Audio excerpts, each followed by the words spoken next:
2025-26 സാമ്പത്തിക വർഷത്തെ ധനാഭ്യർത്ഥനകളെ ഞാൻ പിന്തുണയ്ക്കുകയാണ് സർ. എനിക്ക് മുമ്പ് സംസാരിച്ച UDFിൻ്റെ പ്രിയപ്പെട്ട സുഹൃത്തുക്കൾ ജനാധിപത്യത്തെ സംബന്ധിച്ചും കമ്മ്യൂണിസ്റ്റ് പാർട്ടിയുടെ സമ്മേളനത്തെ സംബന്ധിച്ചുമെല്ലാം ഇവിടെ പരാമർശിച്ചു. നമ്മുടെ രാജ്യം ഒരു ജനാധിപത്യ രാജ്യമാണ്. ഇവിടെ പ്രവർത്തിക്കുന്ന രാഷ്ട്രീയ പാർട്ടികളെല്ലാം ജനാധിപത്യ സംവിധാനം ഉൾക്കൊണ്ട് പ്രവർത്തിക്കേണ്ടതാണ്.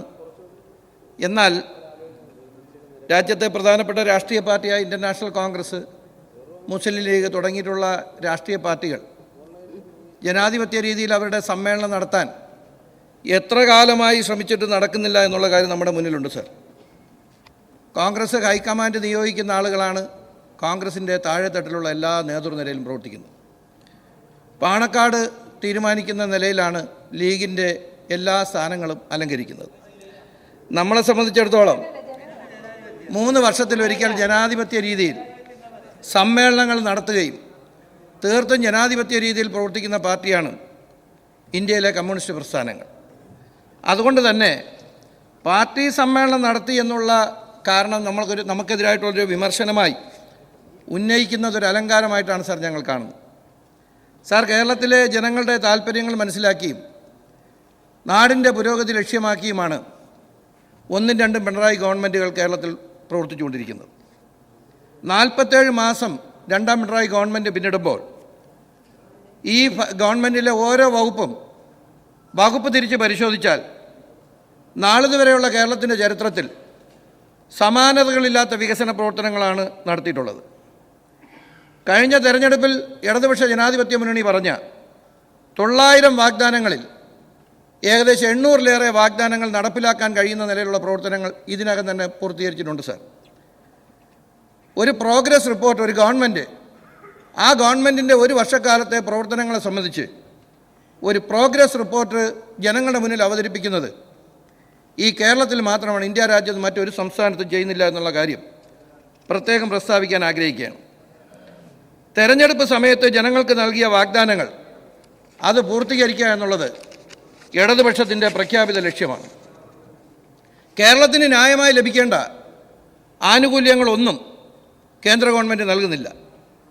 സാമ്പത്തികമായി കേരളത്തെ ഞെക്കിഞ്ഞെരുക്കുന്ന സമീപനമാണ് കേന്ദ്ര ഗവൺമെൻറ് സ്വീകരിക്കുന്നത്. അടിക്കടി കേരളത്തിലുണ്ടാകുന്ന ദുരന്തങ്ങളെ പ്രതിരോധിക്കുന്നതിന് വേണ്ടിയോ ദുരന്തത്തിനിരയാകുന്നവർക്ക് ധനസഹായം നൽകുന്നതിന് വേണ്ടിയോ കേന്ദ്ര ഗവൺമെൻറ് ഒരു നടപടിയും സ്വീകരിക്കുന്നില്ല. പദ്ധതി വീതം വെട്ടിക്കുറയ്ക്കുന്നു, അർഹതപ്പെട്ട നികുതി വരുമാനം നൽകുന്നില്ല, വായ്പാ പരിധി കുറയ്ക്കുന്നു, ദുരന്ത നിവാരണത്തിന് സഹായം നൽകുന്നില്ല. ദുരന്തങ്ങളുടെ പേരിൽ കഴിഞ്ഞ 9 വർഷത്തിനിടയിൽ 18,000 കോടി രൂപ നമ്മൾ ആവശ്യപ്പെട്ടപ്പോൾ 3,000 കോടി രൂപയ്ക്ക് താഴെയാണ് നൽകിയത് എന്നുള്ള കണക്ക് കേരളത്തോട് കേന്ദ്ര ഗവൺമെൻറ് എടുക്കുന്ന സമീപനം എത്രത്തോളം ക്രൂരമാണ് എന്നുള്ളതാണ് ചിത്രീകരിക്കുന്നത്. കേരളത്തിൻ്റെ സർവനാശം ഉണ്ടാകണമെന്നാണ് BJP ആഗ്രഹിക്കുന്നത്. അതിന് കൂട്ടുപിടിക്കുന്ന സമീപനം കേരളത്തിലെ പ്രതിപക്ഷം പല ഘട്ടങ്ങളിൽ സ്വീകരിക്കുന്നുണ്ട്. കേന്ദ്ര ഗവൺമെൻറ് എതിർക്കുന്ന കാര്യത്തിൽ ശക്തമായിട്ടുള്ള നിലപാട് കേരളം നടത്തുന്നില്ല. എന്നാൽ 2015 ശ്രീ ഉമ്മൻചാണ്ടി കേരളത്തിൻ്റെ മുഖ്യമന്ത്രിയായിരുന്നപ്പോൾ 1ാം നരേന്ദ്രമോദിയുടെ ഗവൺമെൻറ് കേരളത്തിന് അർഹതപ്പെട്ട ചില കാര്യങ്ങൾ നൽകാതിരുന്നപ്പോൾ അന്നത്തെ പ്രതിപക്ഷ നേതാവ് സാവ് VS അന്നത്തെ മുഖ്യമന്ത്രി ശ്രീ ഉമ്മൻചാണ്ടിയോടൊപ്പം ഡൽഹിയിൽ പോയി പ്രധാനമന്ത്രിയെ കണ്ട് കേരളത്തിൻ്റെ ആവശ്യങ്ങൾ അംഗീകരിക്കണമെന്ന് പറഞ്ഞ കാര്യം ഈ അവസരത്തിൽ പ്രത്യേകമായി നമ്മൾ ഓർക്കേണ്ടതായിട്ടുണ്ട്.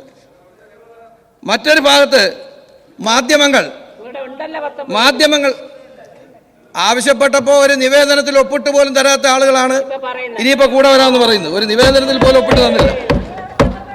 സാർ, ഈ കേരളത്തിലെ മാധ്യമങ്ങൾ ഇടതുപക്ഷ വിരുദ്ധ ജ്വരം കയറി കേരളത്തിലെ ഗവൺമെൻറ്റിനെ ആക്രമിച്ചുകൊണ്ടിരിക്കുകയാണ്. ആ ഗവൺമെൻറ് നേതൃത്വം നൽകുന്ന മുന്നണിയെയും പാർട്ടി ആക്രമിച്ചുകൊണ്ടിരിക്കുകയാണ്.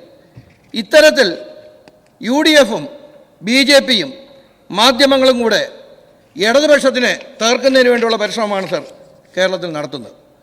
സർ, നമ്മളിപ്പോൾ അഭിമുഖീകരിക്കുന്ന ഒരു പ്രധാനപ്പെട്ട വിഷയം നമ്മുടെ വിദ്യാഭ്യാസ രംഗം. ആ വിദ്യാഭ്യാസ രംഗം കാവ്യവൽക്കരിക്കുന്നതിന് വേണ്ടി കേന്ദ്ര ഗവൺമെൻറ് പരിശ്രമിക്കുന്നു.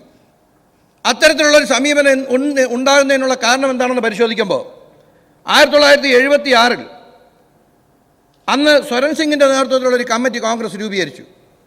ആ സ്വരൺ സിംഗിൻ്റെ നേതൃത്വത്തിലുള്ള കമ്മിറ്റിയാണ് 42ാം ഭരണഘടനാ ഭേദഗതി കൊണ്ടുവന്നത്. 42-ാം ഭരണഘടനാ ഭേദഗതി രാജ്യത്ത് കൊണ്ടുവരുമ്പോൾ അന്ന് വരെ സംസ്ഥാന ലിസ്റ്റിലുണ്ടായിരുന്ന വിദ്യാഭ്യാസം കൺകറന്റ് ലിസ്റ്റിലേക്ക് മാറി.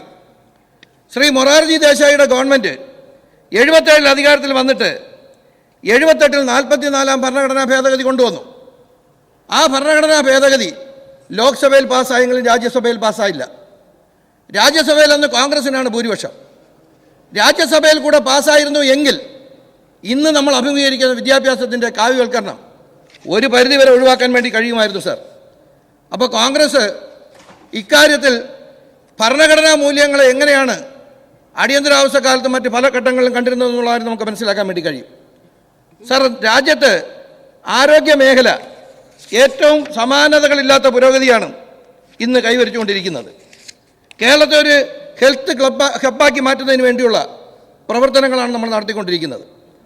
കഴിഞ്ഞ 3.5 വർഷം കൊണ്ട് 25,17,000 ആളുകൾക്ക് സൗജന്യ ചികിത്സ നൽകി. ജില്ലാ ആശുപത്രികളിൽ പോലും ആധുനിക രീതിയിലുള്ള ശസ്ത്രക്രിയകൾ നടക്കുന്നു. സമഗ്ര ആരോഗ്യ ഇൻഷുറൻസ് പദ്ധതിയായ കാരുണ്യ ആരോഗ്യ സുരക്ഷാ പദ്ധതിയിൽ നിന്നും 5,082.67 കോടി രൂപ സംസ്ഥാനം ചെലവഴിച്ചതിൽ 78% തുകയും സംസ്ഥാന ഗവൺമെൻറ്റിൻ്റേതായിരുന്നു എന്നുള്ളത് പ്രത്യേകമായി നമ്മൾ ശ്രദ്ധിക്കണം സർ. ആരോഗ്യ വകുപ്പിന് ദേശീയ അന്തർദേശീയ തലത്തിൽ ഈ കാലയളവിൽ 28 പുരസ്കാരങ്ങളാണ് സാർ ലഭിച്ചത്. ഇത് സൂചിപ്പിക്കുന്നത് രാജ്യത്ത് മാതൃകയായിട്ടുള്ള ആരോഗ്യ മേഖലയാണ് കേരളത്തിൽ പ്രവർത്തിക്കുന്നത് എന്നുള്ളതാണ്. സാർ, ആരോഗ്യരംഗത്ത് LDF ഗവൺമെൻറ് വലിയൊരു കാൽവയ്പ് നടത്തിയിട്ടുണ്ട്. കുടുംബാരോഗ്യ കേന്ദ്രങ്ങൾക്ക് വേണ്ടി 46.24 കോടി രൂപയും 705 പ്രാഥമിക ആരോഗ്യ കേന്ദ്രങ്ങളെ കുടുംബാരോഗ്യ കേന്ദ്രങ്ങളാക്കി മാറ്റുന്നതിന് ചെലവഴിച്ചിട്ടുണ്ട്. 5,415 ആരോഗ്യ ഉപകേന്ദ്രങ്ങൾ ജനകീയ ആരോഗ്യ കേന്ദ്രങ്ങളാക്കി മാറ്റിയിട്ടുണ്ട് സാർ. അരുവിക്കര മണ്ഡലത്തിലെ കാട്ടാക്കട ആശുപത്രിക്കും ആരനാട് ആശുപത്രിക്കും കെട്ടിടം നിർമ്മിക്കുന്നതിന് വേണ്ടിയുള്ള പ്രപ്പോസൽ ഗവൺമെൻറ് പരിഗണനയിലാണ്, നടപ്പിലാക്കി തരണമെന്ന് അഭ്യർത്ഥിക്കുകയാണ് സാർ. കുറ്റിച്ചൽ ആശുപത്രി, ആദിവാസികൾ ആശ്രയിക്കുന്ന ആശുപത്രി, അവിടെ ഒരു IP സ്ഥാപിക്കണം. MLA ഫണ്ടിൽ നിന്നും വനമേഖലയിലേക്കുള്ള 4x4 ആംബുലൻസും മൊബൈൽ അൾട്രാസൗണ്ട് സ്കാനിങ്ങിന് വേണ്ടിയുള്ള ആംബുലൻസ് നൽകാൻ വേണ്ടിയുള്ള തീരുമാനമെടുത്തിട്ടുണ്ട്.